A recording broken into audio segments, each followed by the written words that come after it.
दोस्तों, एक बार एक महान पुरुष ने कोઈએ पूछ्યું કે મહારાજ, માણસ બુદ્ધિશાળી હોય કે જાનવર? મહારાજે એને જવાબ આપ્યો કે કામ કરો, તમે એક માટીનો ઉંદર, બનાવટી ઉંદર છે ને, બિલાડી અને કૂતરાની સામે મૂકી દો. પછી જુઓ તમે તે બિલાડી કે કૂતરો તે ઉંદરનો શિકાર કરે છે? નહીં કરે.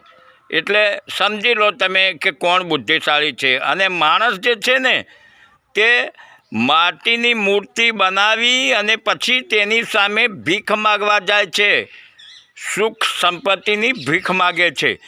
કૂતરો અને બિલાડી માટીના ઉંદરનો શિકાર નથી કરતા, અને માણસ માટીની મૂર્તિની સામે ભીખ માગે છે. હવે તમે સમજો કે કોણ બુદ્ધિશાળી છે, માણસ કે જાનવર?